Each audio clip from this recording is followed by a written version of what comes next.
সন্ধ্যার পর বৈশাখের মেলা জমজমাট হয়ে উঠেছে। গ্রামের জোয়ান বুড়ো সকলে এসে সামিল হয়েছে সেখানে। মিল্টনের সাথে কিছুক্ষণ নাগরদোলায় চড়ে মুরগি খেতে খেতে আরো ভেতরে চলে এলো নাজির। অদূরে দেখানো হচ্ছে সাপের খেলা। সেখানে লেগে আছে মানুষের ভিড়। কেউ বা সারাতে এসেছে বিভিন্ন অসুখ। যদিও নাজির এসবে একদম বিশ্বাস করে না, আর সে অবিশ্বাসের জেরেই বহুবার সাপুড়েদের সঙ্গে তার ঝগড়া হয়েছে। সাথে মাথা পেতে নিয়েছে অভিশাপের পাহাড়। সেদিকেই এগিয়ে গিয়ে ভিড় ঠেলে উকি দিল সে। ঝোলার ভেতর থেকে বিশাল এক সাপ বের করে খেলা দেখাচ্ছে সাপরে। বাকিরা উৎসুক দৃষ্টিতে তা দেখছে আর হাততালি দিচ্ছে। হঠাৎ সুজনের নজরে পড়তেই চোখ মুখ কুঁচকে নিল সে। ললাটের ভাঁজে জমল বিরক্তি। সুজনের গম্ভীর দৃষ্টিও তার পানেই স্থির। পাশে দাঁড়িয়ে আছে মাসুম আর তালেব। এতে যেন আরো চটে গেল নাজিরের মস্তিষ্ক। মিল্টনের কাঁধে হাত রেখে ঠোঁটের কোণে কৌতুকপূর্ণ হাসি ঝুলিয়ে উঁচু কণ্ঠে বিদ্বেষ প্রকাশ করে বলল, এসব মোটা দড়ির মতন লম্বা সাপের খেলা দেখে লাভ নাই। আমার গ্রামে চায়ের হাত পা বিশিষ্ট যে বিষধর সাপ আছে, একেবারে পুরো বংশ একলগে গায়রা বইছে। হেগো বিষ এর থাইকাও বিষাক্ত।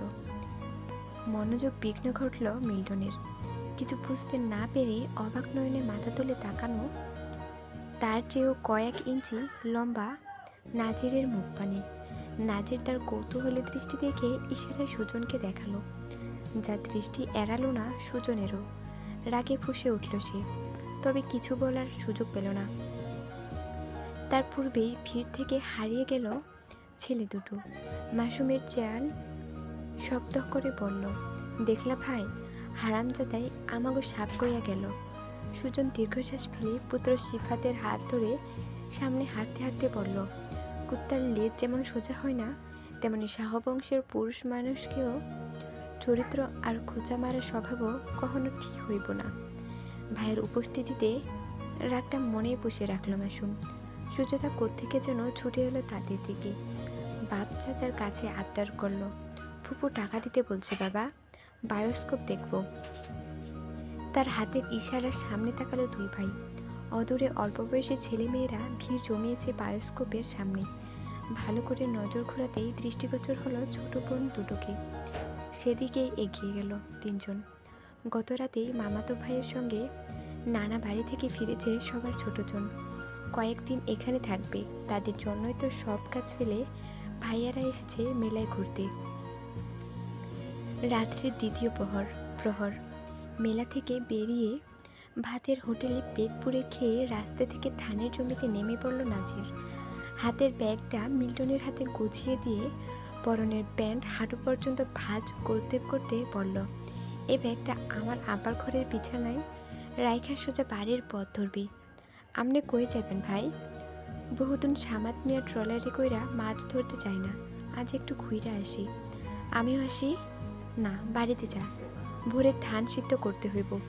মিল্টনের মুখখানায় মলিনতা ভর করল। মুখ ভার করে মেনে নিল আদেশ। নাজির তা দেখল, গম্ভীর মুখে বলল, ধানের কাম শেষ হোক, বর্ষাটা আইতে দি, তারপর দুজনে মিলা সারা রাত খালে বিলে শুধু মাছ ধরমু। এখন বাড়িতে যা। নাজিরের সামনে মিল্টনের রাগ হাওয়ায় মিঠাইয়ের মতোই হুট করে ফুলে ফেপে উঠলেও অল্পতেই গলে যায়। এবারেও গলে গেল। হাস্যোজ্জ্বল মুখে বিদায় জানিয়ে বাঁধানো সড়ক ধরে হাঁটা ধরল বাড়ির পথে। তবে আজ নাজির বাড়ি ফিরবে বলে মনে হয় না। সুবহান আলী শাহর সঙ্গে মিল্টনের ভীষণ ভাব। নাজির বাড়িতে না থাকলে মাঝে মধ্যে রাতটা সেখানেই সে কাটায়, রাতভর গল্প করে। চারদিকে ঘুটঘুটে অন্ধকার। নিস্তব্ধ পরিবেশে শোনা যাচ্ছে শুধু ঝিঝি পোকার ডাক। 8টা সাড়ে 8টা, মানে রাতে গভীর রাত।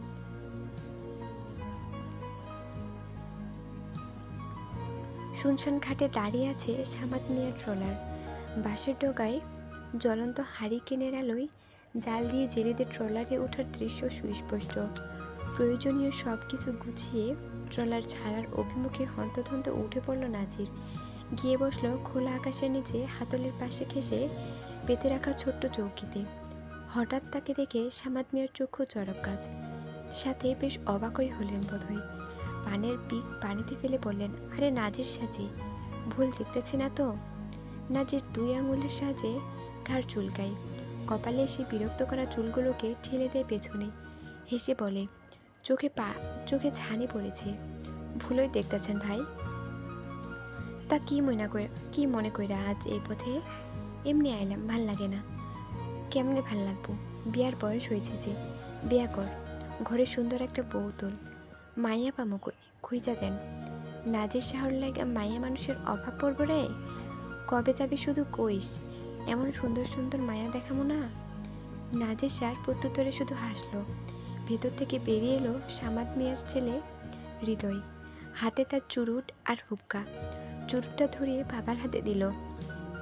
বসে পড়ল মেঝেতে, হুক্কায় তামাক ভরতে ভরতে বলল, দিবা নাকি একটা নাজির চাচা? সামাদ মিয়া ধমকালেন, ছেলেকে ইলিয়াস সামাদ মিয়া ধমকালেন ছেলেকে, ইলিয়াস কই? তোরে কইছি না তামাকের থেকে দূরে থাকবি। নাজির শুয়ে পড়ল লম্বা হয়ে, দৃষ্টি তার ঝলমলে করা আকাশের দিকে নিবন্ধ করে বলল, পোলা বড় হয়েছে ভাই, সুযোগ পাইলে তামাকে টানও মারে, দূরে থাকবো কেমনে? সামাদ মিয়া সে কথা বিশেষ গুরুত্ব দিলেন না।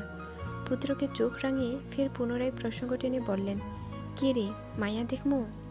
নাজির উঠে বসল, হৃদয়ের হাত থেকে হুক্কাটা টেনে নিয়ে নিজেই বানানো শুরু করলো। সে আবার এসব খুব ভালো বানাতে পারে, ছোট চাচার কাছ থেকে শিখেছিল। অনুচ্ছক কণ্ঠে বলল, এখনই না, কি কস? এরা তো বিয়ার উপযুক্ত সময়। আমি তো সেই 19 বছর বয়সেই বিয়া কইরা ফেলেছিলাম। এখন আমার বয়স 40, আর আমার হৃদয়ের বয়স 19। ওরেও ভাবতাছি এই বয়সেই করাইয়া দিব। সামনের বছর থেকে তোর ভাবের আরাম, বিয়া যত তাড়াতাড়ি করা যায় ততই শান্তি। আমনের আর কি বাপের হোটেলে খাইয়া আকাম কইরা বেড়াইছেন, বিয়ার পর হাল ধরছেন বাপের দাঁড় করাই না ব্যবসা। পোলাও তাই করব, কিন্তু আমার কি আর সে কপাল আছে? তোর লাগে আমার খারাপই লাগে, তোর দম আছে। তোর জায়গায় অন্য কেউ থাকলে এতদিনে হাল ছাইড়া দিত। নীরব রইল নাজির। বানানো শেষ হতেই বড় একটা টান দিয়া চোখ বুঝল। ভদ্রলোক ফের বলল, তার রোজগার তো ভালোই তোর। ভালো হইলে কি হইব, এখনো মাটির ঘরে থাকি, যা চাচাগো ইটের পাকা দালানের সামনে মুরগির খোপের মতোই দেখাই। পরে বইয়ের যদি আফসোস হয়, এটা কোনো কথা? টেহা লাগলে আমারে কইবি, আমি আছি না। কত যে আছেন তা জানা আছে। কড়া সুদে টাকা লাগান, কোনো প্রয়োজন নেই। নিজের টাকায় ঘর কর্ম। হাসলেন সামাদ মিয়া। চুরুটে শেষ টান দিয়ে ধোঁয়া উড়িয়ে দিলেন বাতাসে। ওপাশ থেকে ভেসে এলো জেলেদের হৈ হৈ করানো আওয়াজ। হলো নদীর অবাধ্য পানির ঢেউয়ের। গলা উঠিয়ে জিজ্ঞেস করলেন, মাছ উঠছে রে জাকির? হ ভাই, উঠছে। কি মাছ? 5 মেশালে ছোট ছোট মাছ হয় বেশি, সাথে 1 হাত সমান 3টা শোয়েল মাছও আছে। সামাদ মিয়ার চোখে মুখে তীব্র অসন্তোষ প্রকাশ পেল। পুত্রকে আরেকটিবার চুরুট ধরানোর নির্দেশ দিয়ে নাজিরের উদ্দেশ্যে বললেন, বুঝলি নাজির, বর্ষা ছাড়া মাছ ব্যবসায় লাভ নাই। তাহলে ট্রলার নিয়ে বাইর হন কেন? ব্যবসা বাণিজ্যের তো অভাব নেই। প্রসঙ্গ বদলে ফেললেন তিনি।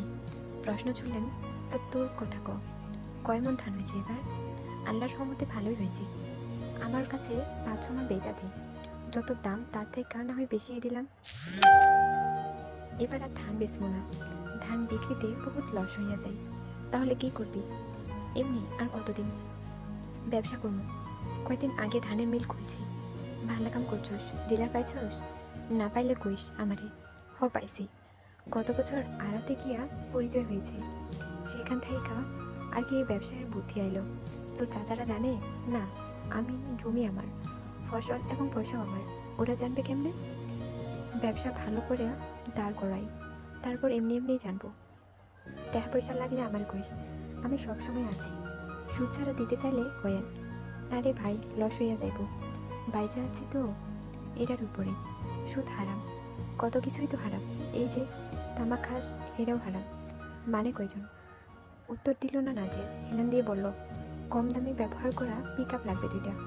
আপাতত হাতে টাকা কম, খোঁজ থাকলে দিয়েন। খোঁজ তো নাই, তাও তোর জন্য দেখবো নি। একটু থেমে পুনরায় জিজ্ঞেস করলেন, নৌশাদের কি খবর? লেখাপড়া শেষ হয় নাই? চাকরি বাকরি কিছু করে? না, এখনই কি এর? আরো 1-1.5 বছর লাগবো মনে হয়। খরচপাতি সব তো তুই দিস, নাকি নিজেও কিছু করি? আমি ছাড়া আর কেটাই দেব? বাপের কামাই নেই, অশিক্ষা মানুষ, আর তার পিছনে কত খরচ লাগে। অয় এত পড়ালেখা কইরা করবো কি? গ্রামের চলে দেখো, খেতে খামারে কামে লাগাইয়া দে।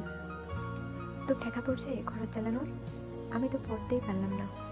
অয় পড়তাছে, যখন পড়ুক। লেখাপড়ায় ভালো আছে, কোনো লাভ নেই। বাপের এই শিক্ষিত পোলারে দেখে না। আর তুই তো ভাই, কত দেখলাম চাকরি বাকরি পাইয়া তোরেও বইতেও মারব না।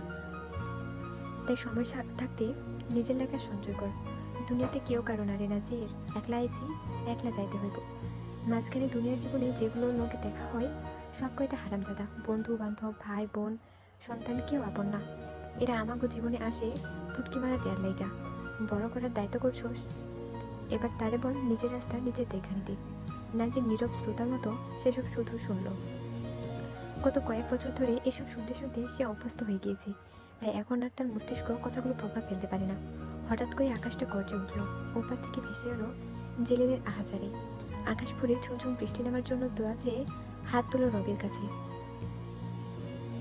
বৈশাখে গ্রামের মানুষের ব্যস্ততা থাকে একটু বেশি, বিশেষ করে যাদের ধানের জমি আছে তাদের ব্যস্ততা আকাশচুম্বী। কাক টাকা ভরে দৈত্যের মুখের মতো বিশাল আকৃতির 8টি চুলের ধান ভর্তি হাড়ি চেপেছে। পরপর 4বার সেসব ধান সিদ্ধ করতে করতে বেলা বেড়ে ধরণীতে বেড়েছে রোদের উত্তাপ। রাতে আকাশে গর্জে উঠলেও বৃষ্টি আর নামেনি। পানির অভাবে গাছগাছালি কেমন ঝিমিয়ে পড়েছে। রাতটা সামাদ মিয়া ট্রলারে কাটিয়ে কাক টাকা ভরে গ্রামে ফিরে এসেছে নাজির। তবে বাড়িতে এখনো সে যায়নি। বাজারে নাস্তা সেরে ডিপকল থেকে পানি তুলে সোজা চলে এসেছে তার সবজি চাষের জমিতে। কিন্তু সামনে এগোতে গিয়েও এগোলো না, আচমকা থেমে দাঁড়ালো প্রতিমধ্যে। দৃষ্টিগোচর হলো অধরে ক্ষেত থেকে বেগুন তোলা একটি মেয়েকে। নাজির কিছুক্ষণ তাকিয়ে থাকে সেদিকে, তারপর দ্রুতগতিতে এগিয়ে এসে দাঁড়ায় পাশে। কিন্তু মেয়েটি যেন তার উপস্থিতি টেরই পেল না। পরনে ছাপা সালোয়ার কামিজ, মাথায় ওড়না, মাটির পাখা হাতে সে তুলে যাচ্ছে একের পর এক কালো কুচকুচে বেগুন। নাজিরের স্বাভাবিক মুখখানা হঠাৎ করে কঠিন হয়ে উঠল। ভ্রু কুচকে রাগত স্বরে ধমক দিয়ে বলল, এই সিরি, এই বেগুন তুলস কেন? দিন দুপুরে আমার খেতে চুরি? বল্টু, এই বল্টু, আমার বেতের লাঠিটা নিয়ে আয় তো। মিল্টন আশেপাশে কোথাও নেই, তবুও ভয় দেখানোর জন্যই হয়তো তাকে ডাকলো নাজির। মেয়েটি ধীরে মাথা তুলে একবার তাকালো নাজিরের দিকে, তারপর চোখ নামিয়ে নিল। কাজ জারি রেখে বিব্রত কণ্ঠে বলল, চুরি? আমি? কই না তো। নিজেদের জমিতে আবার চুরি করে কিভাবে? নাজির এক মুহূর্তের জন্য থমকে গেল, ব্যবহার বদলে অবাক হয়ে বলল, নিজেকে জমি? কই, আমি তো তোমারে চিনি না। পরপর আবারও কণ্ঠস্বরে কাঠিন্য ভর করল, বেগুন চুরি করতে আইয়া এখন আমার জমি হাতানোর মতলব? দেখা তো এই গ্রামের মাইয়া মনে হয় না, কথাবার্তায় অন্যটান। গ্রামের হইলে আলবাত আমি চিনতাম। নাম কি? বাপের নাম কি? বাড়ি কই? তাড়াতাড়ি কম, না হইলে কিন্তু বট গাছের লেগা বাইন্দা রাখবো। মেয়েটির মুখশ্রীতে এবার দেখা দিল আতঙ্ক। দূর দূর বুকে আশেপাশে তাকিয়ে কাউকে খুঁজলো। নাজির ভাবলো হয়তো পালানোর পথ খুঁজছে মেয়েটা, তাই হাতের বালতিটা মাটিতে রেখে দুহাত ছড়িয়ে পথ আগলে দাঁড়ালো সে। মেয়েটির সঙ্গে সঙ্গে পিছিয়ে গেল কয়েক পা। চোখে ভয় থাকলেও তার কণ্ঠস্বর দৃঢ়। আমি এই গ্রামের ওই মেয়ে, এই জমিটাও আমাদেরই, আমার দাদার। নাম কি দাদার? কিন্তু উত্তর দেওয়ার সুযোগ পেল না সে। পেছন থেকে চেঁচিয়ে ডেকে উঠল কেউ, এই মিছরি, ওইখানে কি করস? চলে আয় এই দিকে। সে কণ্ঠস্বর নাজিরও পিছু ফিরে তাকালো, দেখলো মাসুম দাঁড়িয়ে। এবার কিছুটা হলেও ব্যাপারটা আন্দাজ করতে পারলো নাজির। হালকা অবহেলায় বলল, ও আকবরের নাতনি। মেয়েটি যাওয়ার জন্য পা বাড়াতে হঠাৎ তার হাত থেকে একটি বেগুন টেনে ধরল নাজির। মাসুমের মতো গলা চড়িয়ে বলল, এটা আবার কোন পক্ষের, কার মাইয়া? উত্তর দিতে ইচ্ছে করলো না মাসুমের, তবুও বলল, আমার বোন। কেমন বোন? আমি চিনি না কেন? আপন মায়ের পেটের একমাত্র বোন। ভারী অবাক হলো নাজির, চোখ বড় বড় করে তাকিয়ে বলল, ওই যে নাক দিয়ে সিঙ্গার পড়তো মাইয়াডা, ও মা, এত ডাঙর হইয়া গেছে? বিস্ফোরিত নেত্রে তাকালো মিছরি, ভারী লজ্জা পেল যেন। মাসুম পুনরায় তাগাদা দিল, তোরে চলে আইতে কইছে না, এখনো দাঁড়াইয়া আছোস কেন? নাজির বলল, বললে আমার জমিতে বেগুন চুরি করতে পাঠাইয়া এখন আবার চলে যাওয়ার পায়তারা করস? এত সহজ? বেগুনের ক্ষতিপূরণ কেড়ে দিব। মাসুম এগিয়ে আসছিল, তখনই নাজির ধমকালো, এক পা আগাইলে পা ভাঙ্গায় ভাঙ্গা রাইখা দিমু। আমার জমিতে খারাপ মানুষ ঢোকার নিষেধ। তুই ভালো মানুষ? হ। ওই মিস্ত্রি, হ্যাঁ গো, বেগুন ছিটছস কেন? বড় চাচিই তো বললো ক্ষেত থেকে বেগুন নিয়ে আই, ভর্তা বানানো। তাই তো সুজাতাকে সঙ্গে করে নিয়ে এসেছিলাম, কিন্তু উনি বলছেন এটা নাকি উনাদের ক্ষেত। ঠিকই বলেছে, এটা না আমাকেও ক্ষেত হইতাছে ওই পাশেরটা। আঙ্গুল তাক করে দেখালো আসুন। নাজিরের ক্ষেতের বিপরীত পাশের ক্ষেতটাই আকবর মিয়ার। দীর্ঘদিন গ্রামে না থাকায় বিভ্রান্ত হয়েছে মিস্ত্রি, তাই আবারও লজ্জা আর অপরাধ বোধে ঘিরে ধরল তাকে। আমতামতাকারে বলল, দুঃখিত, আমি জানতাম না। নাজির বিড়বিড় করলো, দাদার মতনই সব কয়টা ধান্দাবাজ বাটপার।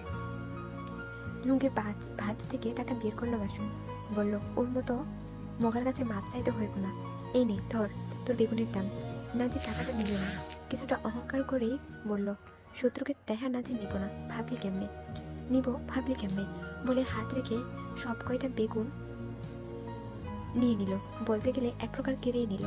সেগুলো একপাশে ঘাসের উপর রেখে বালতি নিয়ে খেতে পানি দিতে দিতে গম্ভীর কণ্ঠে বলল, বই নিয়ে সামনে থাইকা দূর হ। মিস্ত্রি মাঝখানে বিপাকে পড়ল। ফ্যালফ্যাল নইলে অপরিচিত লোকটার দিকে এক পলক তাকিয়ে দৃষ্টি সরিয়ে স্থির করলো বড় ভাইয়ের মুখ পানে।